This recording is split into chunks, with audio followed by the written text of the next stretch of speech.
Hay una grabación que yo tengo de mi hijo mayor, que fue tomada en el año 2000. Mi hijo mayor nació en el 98.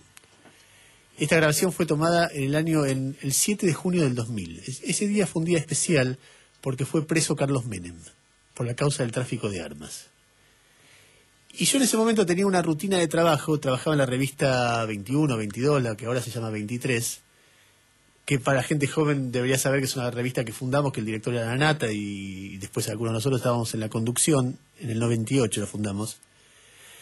Y mi ritmo de trabajo hacía que los jueves, sobre todo los jueves a la mañana, yo estuviera muy libre. Me quedaba con mi hijo, que era mi único hijo en ese momento. Y andaba en casa tranquilo y ese día la excitación era tal, imagínense, nosotros habíamos escrito, publicado, denunciado todo lo que era la corrupción menemista. Y de repente Menem iba preso. Y entonces y mi hijo se da cuenta que llamaba a uno, yo llamaba a otro, y que había toda una cosa de excitación muy fuerte con algo que pasaba. Entonces me preguntó qué pasa y yo le conté, hay un presidente que fue preso por robar plata. Eso es lo que escuché, un chico que no tenía todavía 2 años. Y él repetía risueño con su media voz, porque sus medias palabras, pues todavía no había hablado, presidente, preso, robar plata. Y la filmación que yo tengo es la placa de Crónica TV, diciendo Menem está preso, y yo giraba hacia él y le preguntaba qué está pasando. Y él repetía así, presidente, preso, robar plata. Menem, presidente, preso. Y algo que era de mucha gracia para la familia, porque al chiquito después lo escuchaba y me daba un poco de amargura, porque me daba no sé qué, que un chico de 2 años, una de las primeras cosas de política que entienda era presidente, preso, robar plata. Tiempo después pasamos por la residencia Olivos y mi mujer le dice, che, mira, ahí es donde vive el presidente. Ah, ¿el presidente que está preso por robar plata? No, este es otro, era Duhalde que estaba en ese momento. ¿Y este también roba plata?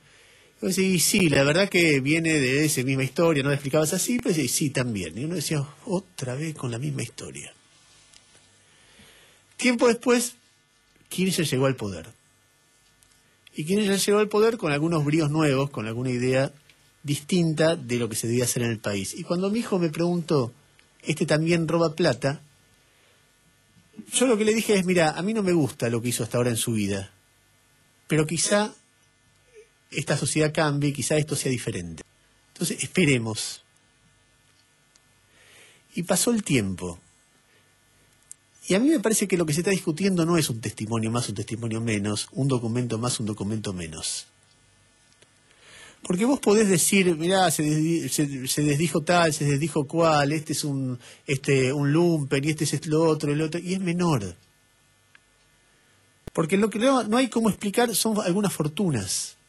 No hay forma, y de hecho se está diciendo hace rato, y ahora con mucho más énfasis, se está hablando de la fortuna de Lázaro Báez, un empleado bancario que en 20 años, gracias a la obra que se le da desde los gobiernos de la provincia y del gobierno de la nación, en 20 años, tiene una fortuna de varios miles de millones de dólares.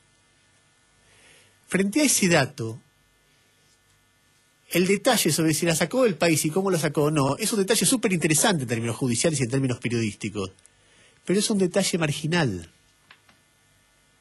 Porque el detalle central es que como era amigo del gobernador y después del presidente, se forró. Y es muy difícil llegar a la conclusión de que el otro, el que le daba los negocios, no iba aprendido la historia. Lo que se está discutiendo alrededor de las revelaciones de fuga de capitales o de lavado de dinero de Lázaro Báez es muy importante, pero es poco relevante respecto de otras cosas, porque si vos ves la fortuna de Cristóbal López, otro que tenía un kiosquito en el sur, y de repente aparece como dueño de una red de casinos en todo el país, y dueño de una red de pozos petroleros en todo el país, y después magnate mediático, y lo único que tiene, o lo que tiene como algo distintivo, que lo hizo llegar a pero tanto dinero, aviones privados, mansiones, propiedades rurales que lo transforman en terrateniente, es haber sido amigo de Kirchner. Y yo no me quiero meter también en la fortuna personal, pero tampoco es algo que cierra. Y no importa cuán kirchnerista seas vos, escuchá. Pero no solamente eso es lo que a mí me amarga de todo esto y lo que me parece que estamos otra vez revolcados en la misma inmundicia de siempre. sino que además en estos años se elaboró una teoría por la cual esto no importa o eso está bien. En los años 90, en la época de Menem, la teoría decía roba pero hace. Entonces no importa tanto que robe, importa que haga autopistas, importa que pare la inflación, no importa que robe.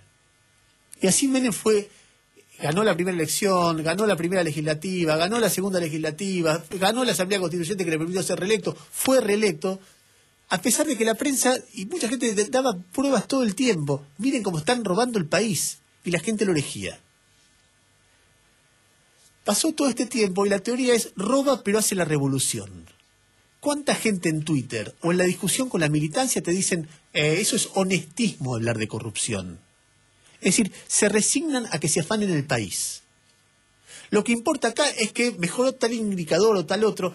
Por supuesto, además no miran que ese indicador mejoró más o menos, que ese indicador podría mejorar más, que ese indicador mejoró igual o más o peor, pero más o menos a tono con el continente, que no estamos viviendo una revolución. Pero aunque estuviéramos viviendo una revolución, ¿eso justifica esta porquería de que tipos se hacen pero multimillonarios de la noche a la mañana porque son amigos del poder? A ver, a mí el honestismo, la idea de que la corrupción es lo central, que un tipo tiene que ser honesto, obviamente que no basta que un presidente sea honesto. Un presidente puede ser un desastre y ser honesto, o puede ser bueno siendo honesto, pero a mí me parece que es una condición necesaria. Porque para un país, sentir que el tipo que te está liderando es un tipo como vos, que cuando sale de ahí se va a tener que romper el orto igual que vos, quizá un poco menos, porque la jubilación que le da un presidente es una jubilación realmente espectacular, con lo cual un tipo que es presidente, probablemente después de ser presidente, no necesite laburar para vivir, pero para vivir normalmente, no con estos niveles de opulencia, pero delirantes. Sentir que, qué sé yo, cuando uno mira para atrás y te hablan de Ilia, y te dicen, no tenía guita para el cajón, o te hablan de Belgrano, no sé, lo contrario, es tan desintegrador para un país.